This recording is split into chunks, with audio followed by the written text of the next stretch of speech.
Hello my dear student, आज हम लोग देखते हैं class 11th NCERT structure of atom. आप सबका चैप्टर है और एक्सरसाइज चल रहा था। आज हम लोग क्वेश्चन नंबर 2.11 से स्टार्ट करेंगे। इसके पहले हम लोग दूसरे वीडियो में कवर कर चुके हैं। आप सबको नोट्स प्रोवाइड किया जा रहा है एक्सप्लेनेशन के साथ। तो चलिए देखते हैं क्या कह रहा है क्वेश्चन नंबर 11। ये 25 watt bulb emits monochromatic yellow lights of wavelength of 0.57 micrometre. Calculate the rate of emission of quanta per second. ठीक है, तो यहाँ पर आपको क्या बताना है, calculate the rate of emission of quanta per second, मतलब नंबर ऑफ फोटान बताने हैं।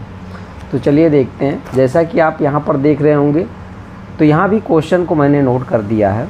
अब पावर ऑफ बल्ब जो है वो 25 वाट का है और 25 वाट किसके बराबर है, 25 जूल पर सेकंड के। 1 वाट बराबर क्या होता है, 1 जूल पर सेकंड। ठीक है, वेवलेंथ क्या दिया है क्वेश्चन में, लेमडा 0.57 माइक्रोमीटर।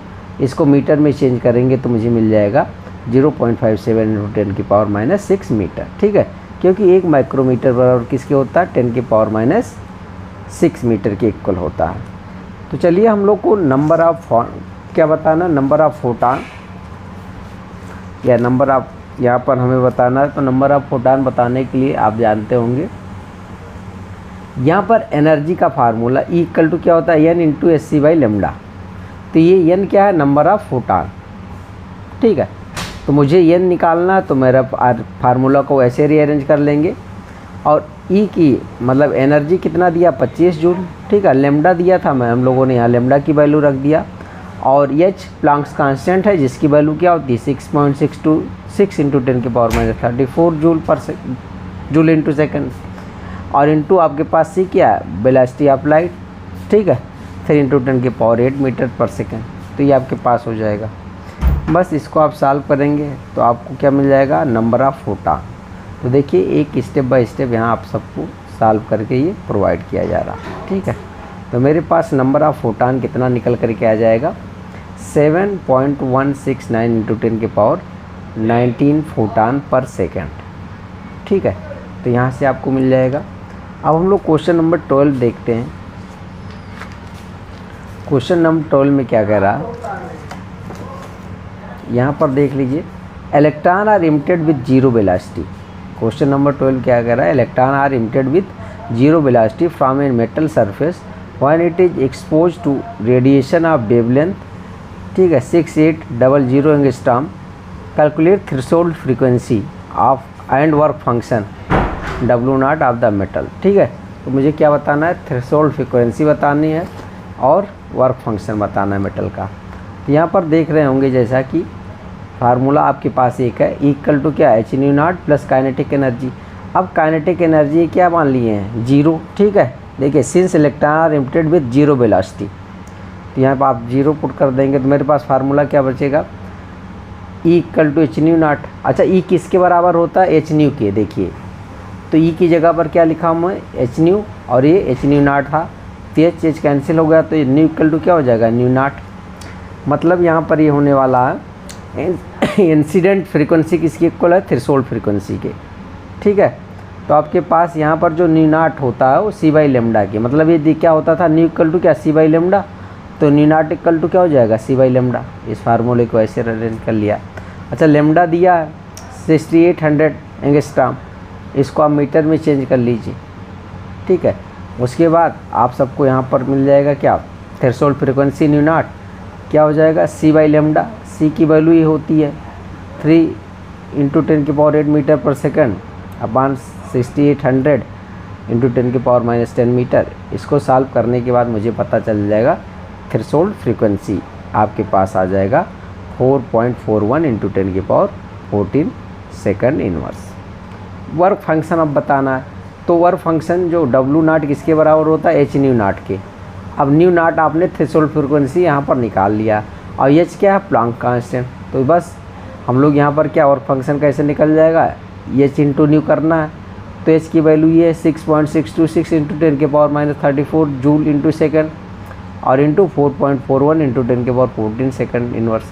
इसको सॉल्व करने के बाद मेरे पास वर्क फंक्शन आ जाएगा 0.22 इंटू 10⁻⁻19 जूल। ठीक है, अब हम क्वेश्चन नंबर 13 देखेंगे। क्वेश्चन नंबर 13 में क्या कह रहा है, देखिए यहाँ पर नोट किया गया है, what is the wavelength of light emitted when the electron in a hydrogen atom undergo transition from n energy level with n = 4 to n energy level with n = 2। ठीक है, ये यहाँ पर कह रहे हैं कि what is the wavelength of light. ठीक है, तो यहाँ पर क्या होगा, वेवलेंथ लाइट का जब हम लोगों का undergo transition from n energy level क्या n4 से n2 के बीच हो जाए, तो यहाँ पर क्या हो जाएगा, n4 से कहाँ पर आए, n2 पर आए, तो उसमें उसकी वेवलेंथ बता रहे हैं कि इमिशन क्या होगा। तो देखिए यहाँ ये एक वेव नंबर का फार्मूला है आपके पास। ठीक है, और यहाँ पर मैं एनर्जी लेवल बना दिया हूँ। यहाँ ये क्या है, 1 है, 2 है, 3 है, 4 है, 5। तो 4 से आएगा 2 में, तो जब यहाँ पर आएगा तो कुछ वेवलेंथ रिलीज करेगा, इमिट होगा, तो इसी को बताना है। तो एक वेव नंबर का फार्मूला है v bar = 1/λ इक्वल टू क्या होता है, r 1/n1² - 1/n2²। ठीक है, सेंटीमीटर इनवर्स। अच्छा, n2 क्या है, हायर एनर्जी लेवल, मतलब हायर एनर्जी किसकी है, 4 की, तो यहाँ पर मैं n2 की जगह पर क्या रखूँगा, 4 रखूँगा। ठीक है, और n1 क्या है, लोअर एनर्जी लेवल, तो n1 की जगह पर क्या रखूँगा, 2। और r क्या है, रिडबर्ग कांस्टेंट। ठीक है, जिसकी वैल्यू होती है यहाँ पर 109,677 सेंटीमीटर इनवर्स। चलिए रख दिया जाए फार्मूला में। तो 1/λ इक्वल टू क्या होता है, यहाँ पर ये r की वैल्यू है 1/2 का स्क्वायर माइनस 1/4 का स्क्वायर सेंटीमीटर। ठीक है, तो ये आपके पास आ जाएगा 4 और यहाँ हो जाएगा 16। इसको सॉल्व करेंगे तो मुझे मिल जाएगा 3/16। ठीक है, तो अब यहाँ से मुझे लैम्डा निकल जाएगा, और लैम्डा कितना निकलेगा आपके पास, लैम्डा आता है 486 नैनोमीटर सॉल्व करने पर। अब colour corresponding to this wavelength is blue. ठीक है, तो आपके पास यहाँ पर सॉल्व करके नोट्स प्रोवाइड है। अब हम लोग देखते हैं क्वेश्चन नंबर 14। क्वेश्चन नंबर 14 क्या कह रहा है, इसको देख लीजिए। How much energy is required to ionise a hydrogen atom if the electron occupy n = 5 ऑर्बिट। कंपेयर और answer with ionisation enthalpy of hydrogen atom. Energy required to remove the electron from n = 1 ऑर्बिट। ठीक है, तो इसमें हमें क्या कह रहा है ये क्वेश्चन, आप ये कितना एनर्जी रिक्वायर्ड है। ठीक है, ये n = 5 5th ऑर्बिट में इलेक्ट्रॉन है, तो उसको आयनाइज करने के लिए कितनी एनर्जी की रिक्वायरमेंट है, और उसको कंपेयर करिए हाइड्रोजन एटम के जो हाइड्रोजन एटम के फर्स्ट ऑर्बिट में होता है, उसको निकालने के लिए कितना एनर्जी की रिक्वायरमेंट होती है, और दोनों को कंपेयर करना है। तो चलिए देखते हैं। यहाँ पर आपके पास है क्वेश्चन जैसे लिखा है, ऐसा मान लो आपके पास यहाँ पर ये, ठीक है, ये आपके पास एटम है, ये न्यूक्लियस है और एनर्जी लेवल है, ये 1 है, 2 है, 3, 4, 5। तो इसमें इलेक्ट्रॉन है। अब इसको आपको निकालना है, रिमूव कर रहा है ना, इन्फिनिटी पर ले जाना है, तो क्या एनर्जी की रिक्वायरमेंट होगी, और यदि हाइड्रोजन के लेवल में 1 में होगा, वहाँ से रिमूव करने के लिए क्या एनर्जी की ज़रूरत होगी, तो ये मुझे बताना है। तो चलिए यहाँ पर देखेंगे आप, क्वेश्चन सॉल्व किया गया। Energy of nth orbit, nth orbit की एनर्जी का जो फार्मूला आपके पास है वो -2.18 इंटू 10⁻⁻18 Z² जूल पर एटम। Z यहाँ पर क्या होगा, एटॉमिक नंबर, और n क्या होगा, ऑर्बिट नंबर। ठीक है, तो इसको आप ध्यान देंगे। तो हाइड्रोजन के लिए आपके पास क्या एटॉमिक नंबर 1 होता है। ठीक है, तो 1 का स्क्वायर आप यहाँ लिख सकते हैं, और नहीं तो आप ऐसे इसको लिख सकते हैं -2.18 इंटू 10⁻⁻18 n² जूल पर एटम। अब मुझे क्या करना, for 5th orbit, orbit number 5 है, तो एनर्जी यहाँ पर 5 हो जाएगा। तो मेरे पास यहाँ पर n² की जगह पर मैं क्या कर रहा हूँ, 5 का स्क्वायर। ठीक है, ये आपके पास हो जाएगा। और फॉर इन्फिनिटी पर जो एनर्जी होती है वो 0 मान ली जाती है।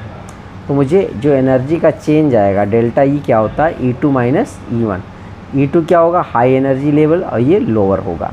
तो हाई कहाँ पर है, यहाँ पर इन्फिनिटी -E5 करेंगे, तो इन्फिनिटी पर एनर्जी कितना माना गया, 0, और ये आपके पास इस पॉइंट को यहाँ पर ले आइए, माइनस इतना 2.18 इंटू 10 के पावर माइनस 18 अपॉन 5 का स्क्वायर जूल पर एटम।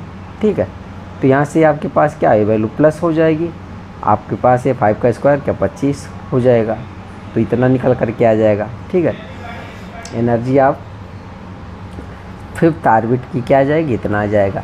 अब फॉर फर्स्ट ऑर्बिट के लिए मुझे बताना है, तो E1 इक्वल टू क्या हो जाएगा, -2.18 इंटू 10 के पावर माइनस 18 जूल पर एटम, और यहाँ पर क्या ऑर्बिट नंबर 1 है तो इसका स्क्वायर। अच्छा, इसके लिए भी इन्फिनिटी की एनर्जी क्या 0 माना गया, तो डेल्टा ई क्या हो जाएगा, E2 माइनस E1 कर लो या इन्फिनिटी माइनस E1 कर लो, तो इन्फिनिटी पर 0 है उस वैल्यू को रख दिया जाएगा। तो आप देखते होंगे यहाँ पर 0 है माइनस ब्रैकेट में -2.18 इंटू 10 के पावर माइनस 19 जूल पर एटम अपॉन 1 का स्क्वायर, तो मेरे पास E1 की एनर्जी आ जाएगी। अब दोनों को कंपेयर करना, तो देखिए delta E1 upon change in energy 5, तो यहाँ पर आपने इसको रख दिया E1 की एनर्जी और 5 इसकी रख दिया, तो वैल्यू सेम है, तो ये ऊपर चला जाएगा 25। ठीक है, तो मेरे पास आ जाएगा क्या आ जाएगा, हेंस द आयनाइजेशन एंथैल्पी। ठीक है, energy required to remove electron from n equal to 1 orbit is 25 times the energy required to remove electron from n equal to 5th orbit। मतलब कि यदि फर्स्ट ऑर्बिट से निकालना हो इलेक्ट्रॉन तो मुझे 25 गुना ज़्यादा एनर्जी सप्लाई करना पड़ेगा कंपेयर टू 5th ऑर्बिट से निकालने के लिए। ठीक है, तो ये आपके पास हो जाएगा। चलिए क्वेश्चन नंबर अब हम लोग देखें 15, यहाँ पर लिखा है, तो आप यहाँ से क्वेश्चन देख सकते हैं। What is the maximum number of emission lines when the excited electron of a hydrogen atom in n equal to 6 drop to the ground state. मतलब कितने नंबर ऑफ स्पेक्ट्रल लाइन प्राप्त होंगे यदि n क्या 6 energy level में हो और उसको आप ग्राउंड में लाते हैं, तो कितने नंबर ऑफ लाइन्स प्रोड्यूस होंगे। तो इसके लिए एक फार्मूला है, total number of lines produce when electron from n shell drop to ground state. किसी भी n सेल से जब ग्राउंड स्टेट में ड्रॉप करेगा तो उसके लिए फार्मूला है n और यहाँ पर ब्रैकेट में n-1/2। ठीक है, तो n क्या है, आप किस एनर्जी लेवल से आप उसे जंप करवा रहे हैं। तो मैं यहाँ पर लिया हूँ n इक्वल टू क्या 6, तो नंबर ऑफ लाइन क्या हो जाएंगी, देखिए n की जगह पर क्या 6 रखा हूँ और ये 6-1/2, तो आपको यहाँ पर 15 लाइन प्राप्त होंगी।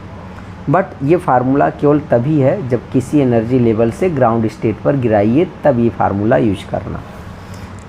अब यहाँ पर देखेंगे number of spectral line 15 line तो आ गई। अब वो कहाँ कहाँ से गिर सकता है, देखो 6 एनर्जी लेवल पर है, मतलब ऐसे 6 लाइन है, तो सबसे ऊपर वाला क्या वो 5 पर भी गिर सकता है, 4 पर भी गिर सकता है, 3, 2, 1, तो इतना पॉसिबिलिटी है।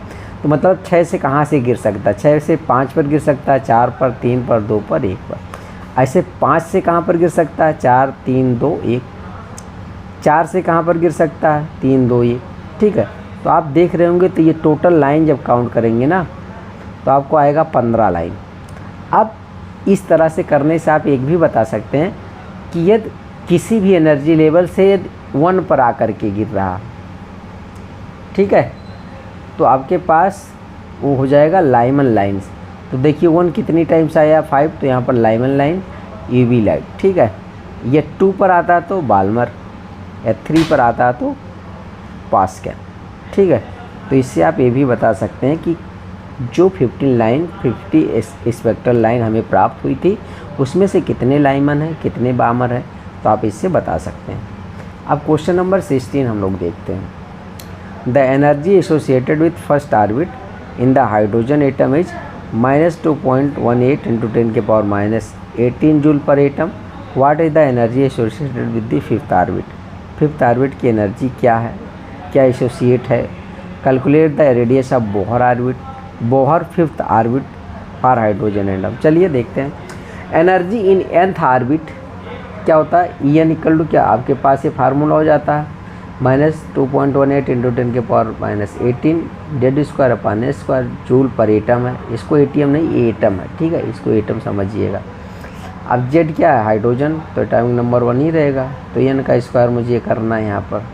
तो देखिए 5th ऑर्बिट में आएगा तो यहाँ कर देंगे आपके पास 5, तो आपके पास जो एनर्जी यहाँ से आएगी उसकी -8.72 इंटू 10 की पावर -20 जूल पर atom.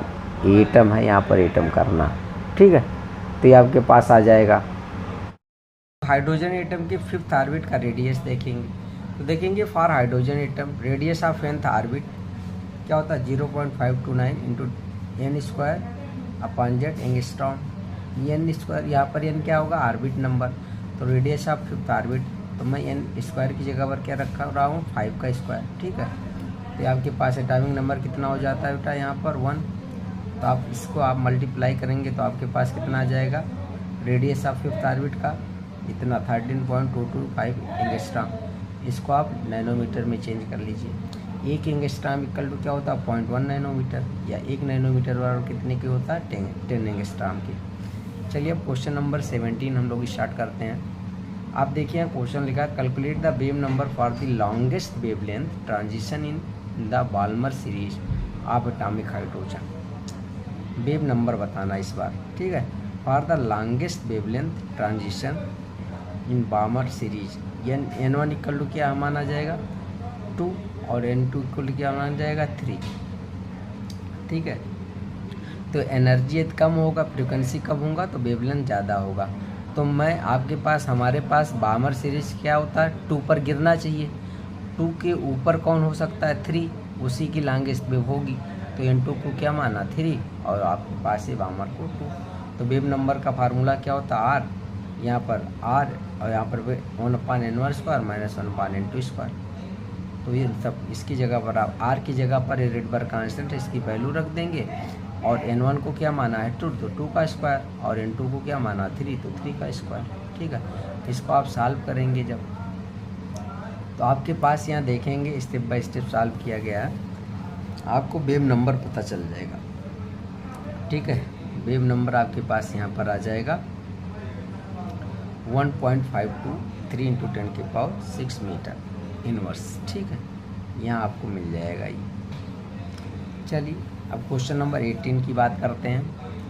What is the energy in joules required to shift the electron of the hydrogen atom from the first Bohr orbit to the 5th Bohr orbit, and what is the wavelength of the light emitted when the electron return to the ground state।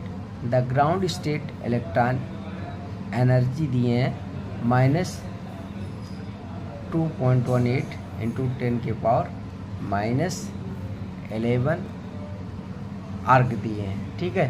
तो ये आपके हम लोग देख लेंगे कि यहाँ पर क्या मिल रहा है। डेल्टा इक्वल टू क्या कर देंगे, यहाँ पर ये हाई एनर्जी लेवल 5 से 1 में आना है, तो आपके पास यहाँ पर देखिए फार्मूला यूज कर रहा हूँ 2.18 इंटू 10 के power -11 1/n1 square -1/n2 square आर्ग में, ठीक है। N1 क्या लोअर वैल्यू है, N2 क्या हायर वैल्यू।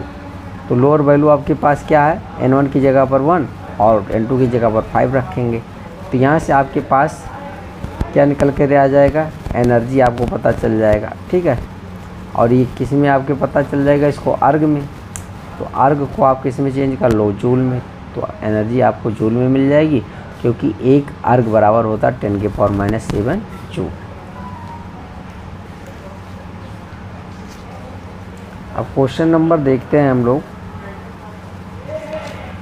ये इतना जूल मिल जाएगा। अभी यहाँ पर थोड़ा सा देखते हैं, और when electron return to ground state, ठीक है, if emits energy equal to delta E.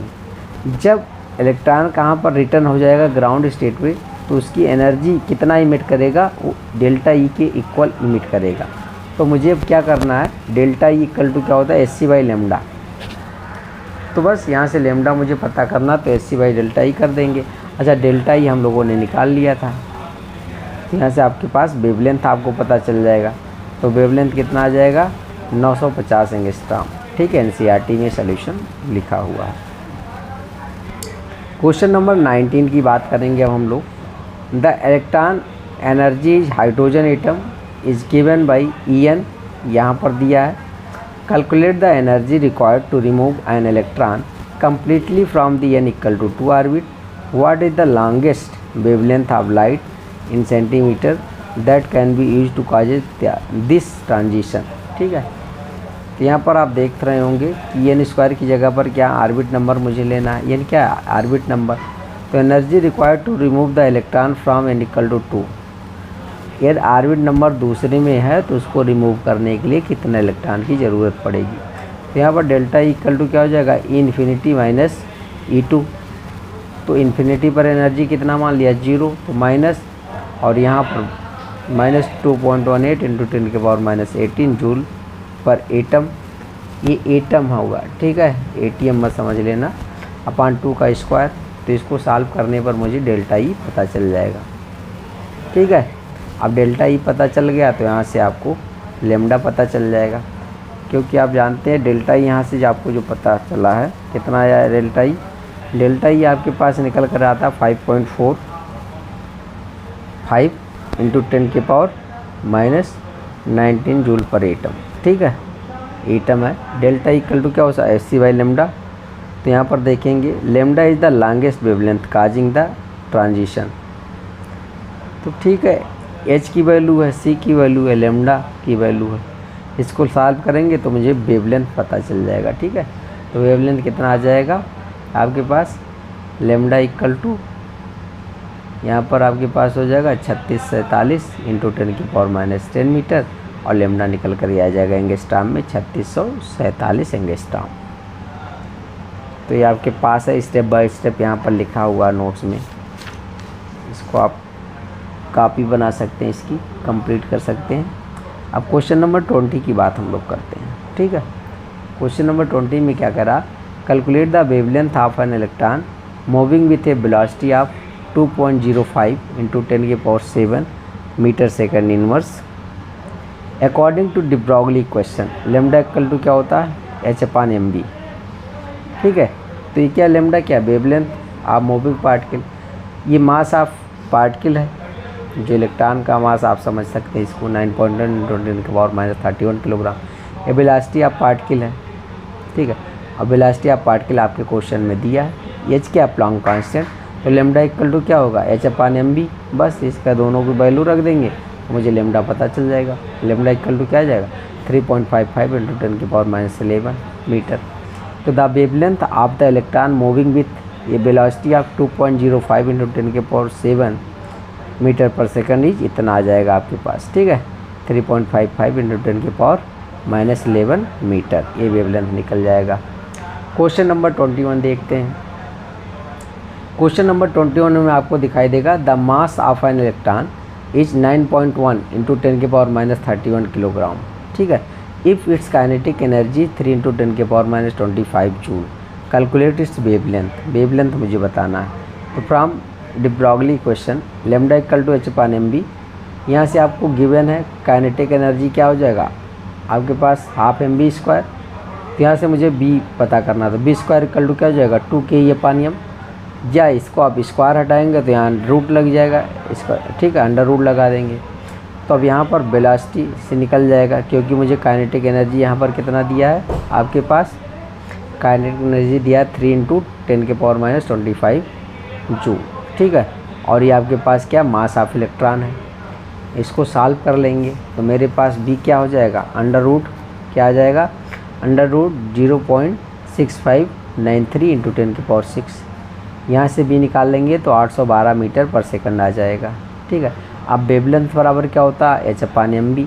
H की वैल्यू आप प्लैंक्स कांस्टेंट की लर्न कर लीजिए। em क्या मास ऑफ इलेक्ट्रॉन है, और b क्या आपके पास, b यहाँ से निकल कर आया ही था वेलोसिटी 812 मीटर पर सेकंड। तो बस इस पर सब वैल्यू रखने के बाद मुझे लेमडा पता चल जाएगा। लेमडा कितना हो जाएगा आपके पास, 8967 एंगस्ट्रॉम। ठीक है, 8967 एंगस्ट्रॉम लेमडा निकल कर के आ जाएगा। तो the wavelength of the electron is क्या आ जाएगा, 8967 एंगस्ट्रॉम। बस यहीं पर इसको हम लोग एंड करते हैं, फिर नेक्स्ट वीडियो में नेक्स्ट क्वेश्चन डिस्कस करेंगे।